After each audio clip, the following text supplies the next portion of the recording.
வணக்கம். தினமலர்.com மாலை 4 மணி செய்திகள். முக்கிய நிகழ்வுகள். லடாக்கில் சீன ஆக்கிரமிப்பு புகாருக்கு பார்லிமென்டில் ராணுவ அமைச்சர் அந்தோனி மறுப்பு. விளக்கத்தை ஏற்க மறுத்து எதிர்க்கட்சிகள் ஆவேசத்தால் பார்லிமென்ட் ஸ்தம்பிப்பு. முதல்வர் மோடியை ராஜினாமா கோரி குஜராத்தில் பந்த். சாலை மறியல், ரயில் மறியலில் ஈடுபட்ட ஆயிரக்கணக்கான காங்கிரசார் கைது. திண்டுக்கல் மாவட்டம் வத்தலகுண்டு அருகே பஸ் மீது கார் மோதி விபத்து. சம்பவ இடத்திலேயே 5 பேர் பலி. விரிவான செய்திகள். லடாக்கில் இந்திய பகுதியை சீனா ஆக்கிரமித்ததாக தேசிய பாதுகாப்பு ஆலோசனை வாரிய தலைவர் அறிக்கை அளிக்கவில்லை என்று ராணுவ அமைச்சர் அந்தோனி லோக்சபாவில் விளக்கம் அளித்தார். அதை ஏற்க மறுத்து எதிர்க்கட்சி உறுப்பினர்கள் கடும் அமளியில் ஈடுபட்டதால் சபை ஒத்திவைக்கப்பட்டது. ஜம்மு காஷ்மீரில் உள்ள லடாக் பகுதியில் கடந்த ஏப்ரல் மாதத்தில் இந்திய எல்லைப் பகுதியினுள் 20 கிலோமீட்டர் தூரத்துக்கு ஊடுருவிய சீன ராணுவத்தினர் வடகிழக்கு லடாக்கின் ராகினாலா பகுதியில் 640 சதுர கிலோமீட்டர் பகுதியில் இந்திய ராணுவத்தினரை ரோந்து பணியில் ஈடுபட விடாமல் தடுத்ததாக தேசிய பாதுகாப்பு ஆலோசனை வாரிய தலைவரும் முன்னாள் வெளியுறவு செயலாளருமான ஷியாம் சரண் அறிக்கை அளித்துள்ளதாக தகவல்கள் வெளியாகின. இந்த பிரச்சினையில் ராணுவ அமைச்சர் அந்தோனி விளக்கம் அளிக்க வேண்டுமென பார்லிமென்டில் பாரதிய ஜனதா, சமாஜ்வாடி, சிவசேனா உள்ளிட்ட கட்சிகள் அமளியில் ஈடுபட்டதால் லோக்சபாவில் வெள்ளியன்று பிற்பகல் 1 மணி அளவில் அந்தோனி அறிக்கை அளித்தார்.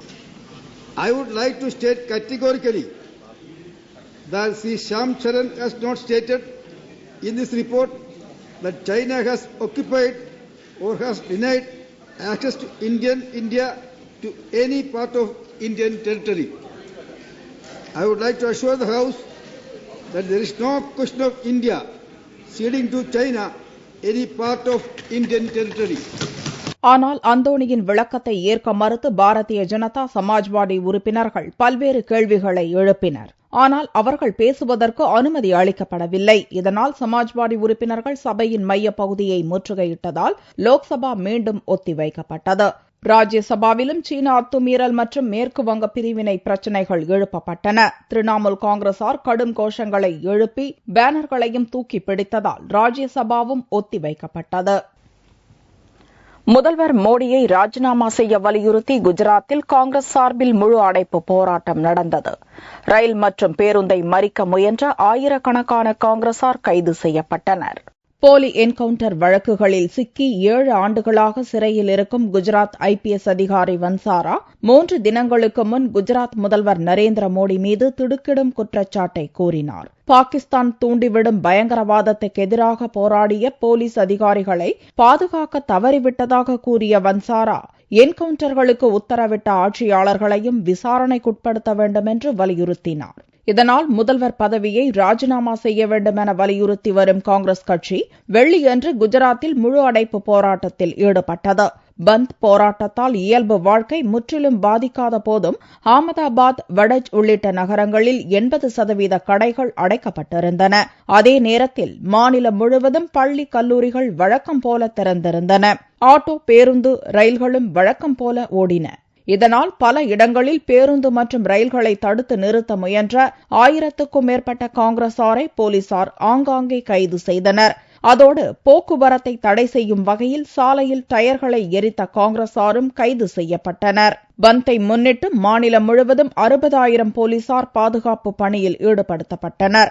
இதனால் எந்த அசம்பாவித சம்பவங்களும் நடக்கவில்லை என்று போலீஸ் அதிகாரிகள் தெரிவித்தனர். வத்தலகுண்டு அருகே நின்று கொண்டிருந்த அரசு பேருந்து மீது கார் மோதியதில் ஒரு பெண் உட்பட 5 பேர் சம்பவ இடத்திலேயே பரிதாபமாக உயிரிழந்தனர். சென்னை சத்யபாமா பொறியியல் கல்லூரியில் பயிலும் கேரள மாநிலத்தைச் சேர்ந்த ஜேஸ்மி ஜோசப் என்பவர் பண்டிகை விடுமுறைக்காக தனது சொந்த ஊருக்கு நண்பர்களுடன் சென்றுவிட்டு காரில் சென்னை திரும்பினார். கார் திண்டுக்கல் மாவட்டம் வத்தலகுண்டு வழியாக வந்து கொண்டிருந்தது. வத்தலகுண்டு அருகே சிங்காரக்கோட்டை என்ற இடத்தில் டிக்கெட் போடுவதற்காக அரசு பேருந்து ஒன்று நின்று கொண்டிருந்தது. அப்போது அந்த வழியாக ஜேஸ்மி வந்த கார் நின்று கொண்டிருந்த பேருந்தின் பின்புறம் பலமாக மோதி விபத்துக்குள்ளானது.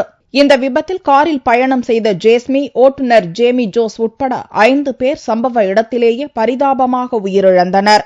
வரும்போது சிங்காரக்கோட்டை பஸ் ஸ்டாப்ல வண்டி ஓரமாக நிறுத்தி டிக்கெட் இறக்கி விட்டுருக்கோம். அப்போ பின்னால் கார் பின்னால் வந்து எந்த வண்டின்னு தெரியல, டம்முன்னு சத்தம் கட்டி இறங்கி வந்து பார்த்தா கார் வந்து வண்டி நின்று சம்பவ இடத்திற்கு விரைந்து வந்த வத்தலகுண்டு தீயணைப்பு துறையினர் விபத்தில் சிக்கியவர்களை மீட்டு உயிரிழந்தவர்களை பிரேத பரிசோதனைக்காக மருத்துவமனைக்கு அனுப்பி வைத்தனர்.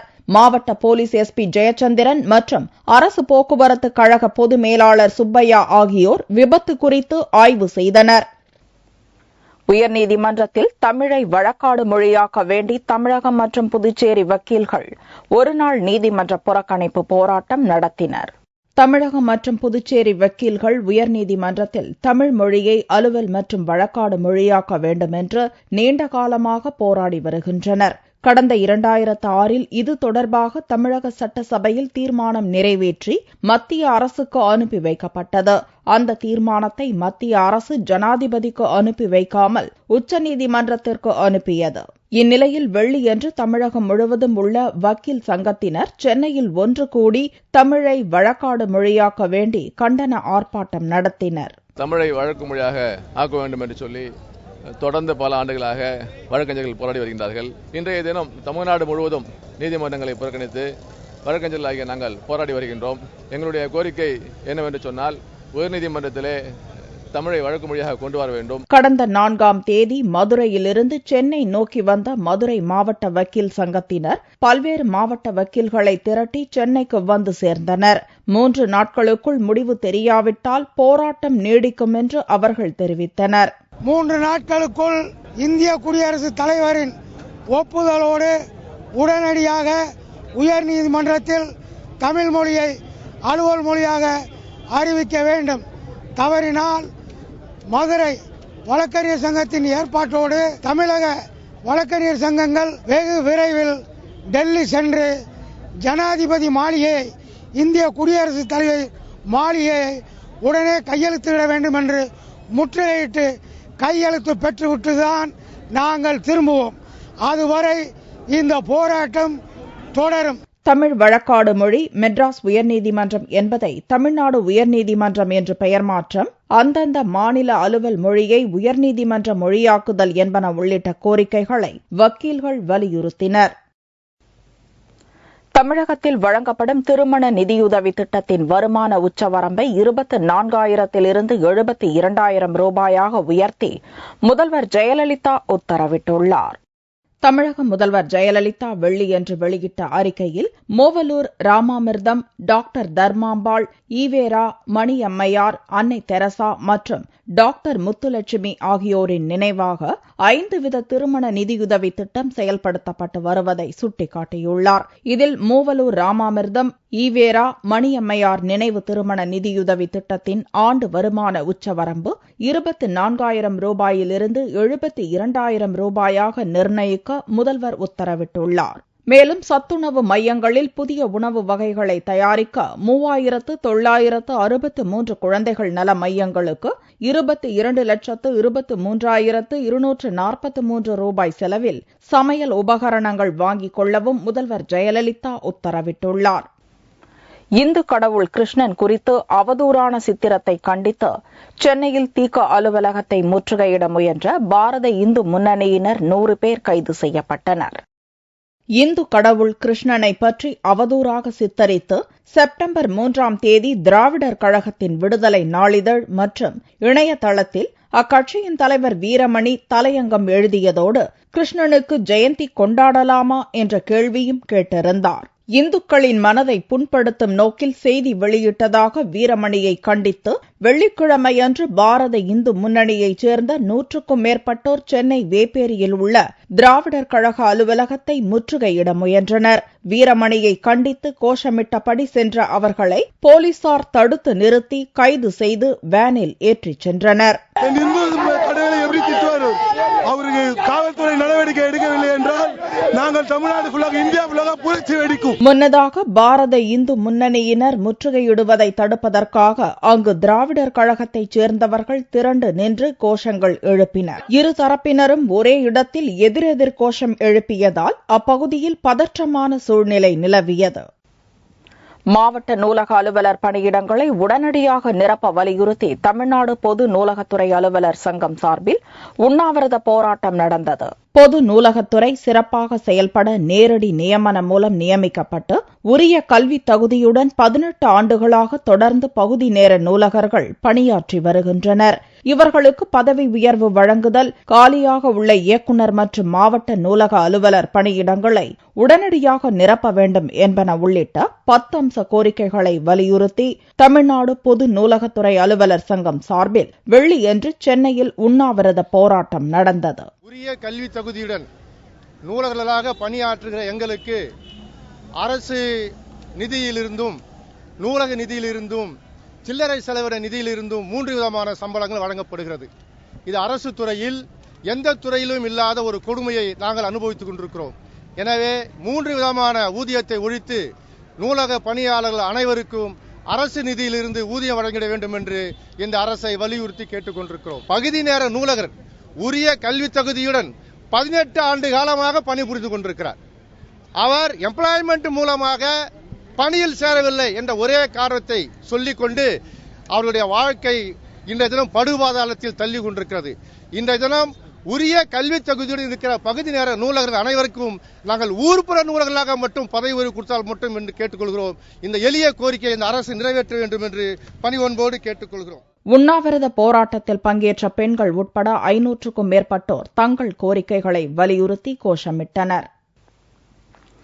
வ.உ. சிதம்பரனாரின் 142வது பிறந்த நாள் விழாவை முன்னிட்டு கோவை மத்திய சிறையில் உள்ள சிதம்பரனார் இழுத்த செக்குக்கு மலர் தூவி மரியாதை செலுத்தப்பட்டது. கப்பலோட்டிய தமிழன் செக்கெழுத்த செம்மல் என்று அழைக்கப்படும் வ.உ. சிதம்பரனாரின் 142வது பிறந்த நாள் விழா வியாழக்கிழமையன்று கொண்டாடப்பட்டது. இந்த விழாவை முன்னிட்டு சிதம்பரனார் இழுத்த செக்குக்கு மரியாதை செலுத்தும் வகையில் கோவை மத்திய சிறை வளாகத்தில் அமைந்துள்ள வ.உ.சி. நினைவு மண்டபத்தில் வைக்கப்பட்டுள்ள செக்கு மரத்திற்கும் அவரது உருவ படத்திற்கும் பள்ளி, கல்லூரி மாணவ மாணவிகள் மலர் தூவி மரியாதை செலுத்தினர். இந்த நன்னாளில் இளைய தலைமுறைக்கு அவருடைய குடும்பத்தின் சார்பாக நான் சொல்லிக் கொள்வது என்னவென்றால், இந்த மொழி காக்கப்பட வேண்டும், இந்த நாடு காக்கப்பட வேண்டும், உலக மக்கள் இனம் காப்பாற்றப்பட வேண்டும். நம்முடைய மண், இயற்கை வளங்கள் சுரண்டப்படுகின்றன, அதையெல்லாம் தடுத்து நிறுத்தப்பட வேண்டும்.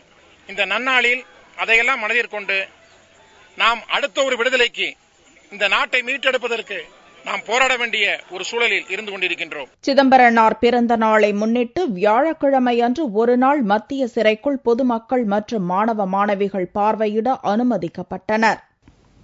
தங்கத்தின் விலை வெள்ளிக்கிழமையன்று சவரனுக்கு 32 ரூபாய் குறைந்திருந்தது. ஒரு சவரன் தங்கம் 22,640 ரூபாய்க்கு விற்கப்பட்டது.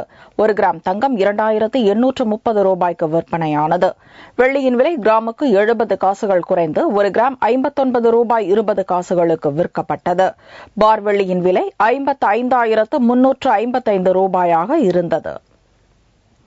கோவை மாவட்டத்தில் குடியிருப்பு பகுதிகளுக்கு அருகில் அமைந்துள்ள கல்குவாரியால் அப்பகுதியில் உள்ள வீடுகளின் சுவர்களில் விரிசல் ஏற்பட்டுள்ளது. இதனால் மக்கள் பீதியடைந்துள்ளனர். கோவை மாவட்டம் சூலூர் ஒன்றியத்திற்குட்பட்ட கள்ளப்பாளையம், பீடம்பள்ளி கிராமங்களுக்கு இடைப்பட்ட பகுதியில் 3 ஏக்கர் பரப்பளவில் மிகப்பெரிய கல்குவாரி உள்ளது. இந்த கல்குவாரியில் இரவு பகல் பாராமல் கற்கள் வெட்டி எடுக்கப்படுகின்றன. பாறைகளிலிருந்து கற்களை வெட்டி எடுப்பதற்கு வெடிமருந்துகள் பயன்படுத்துவதால் அருகே உள்ள கிராமங்களில் அதிக சப்தமும் பெரும் அதிர்வும் ஏற்படுகின்றன. குவாரிகளில் உடைந்து சிதறும் கற்கள் குடியிருப்புகளுக்கு மத்தியில் விழுகிறது.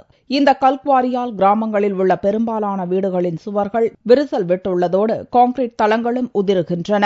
இதனால் கிராம பொதுமக்கள் பெரும் அதிர்ச்சிக்குள்ளாகியுள்ளனர். இந்த கல்குவாரி இருக்கிறனால வீடுகள் நிறைய இடியுதுங்க. உயிர் கையில பிடிச்சிட்டு குழந்தைகள் நிறைய பேர் இருக்கிறாங்க. அதனால தார் சாலையே நிக்குதுங்க, தார் ரோடு போறதே நிக்கிறதுங்க. இப்ப அந்த வேட்னாலதான் இப்ப இத்தனை பிரச்சனை இருக்குது. ஒவ்வொரு வீட்டுல ஒவ்வொரு இடத்துல ஒவ்வொரு விரிசல் விட்டு இருக்குதுங்க. எப்ப விழுகணும் யாருக்குமே தெரியாதுங்க. கல்குவாரி இருக்கிறதுனால அந்த வீட்டுகளுக்கெல்லாம் அந்த வேட்டு வைக்கும் போது நிலம் அதிருதுங்க. அதிர்றதுனால வீடு அந்த அஸ்திவாரத்துல இருந்து பூராமே அதிருது. அண்டா குண்டாங்க கூட மேல இருந்து கீழே விழுது. கல்லுக்குழி க்ளோஸ் பண்ணிடுவானுங்க.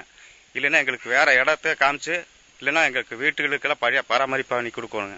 இந்த கல்குவாரியால் ஒரு பக்கம் வீடுகளின் சுவர்கள் விரிசல் விட்டுள்ள நிலையில் மறுபக்கம் விவசாய நிலங்களில் உள்ள கிணறுகளின் நீர் ஊற்றுகள் வழித்தடம் மாறி வற்றி வருவதாகவும் இப்பகுதியில் குற்றம் சாட்டியுள்ளனர். கால்நடைகள் மிரண்டு ஓட்டம் பிடிப்பதோடு கோழி, புறா, வாத்து போன்றவைகளை வளர்க்க முடியவில்லை என்று அப்பகுதி விவசாயிகள் கவலை தெரிவித்தனர். இந்த ஏரியாவில் இருக்கிற இந்த கல்குவாரிகள்னால விவசாயம் ரொம்ப பாதிக்கப்படுது.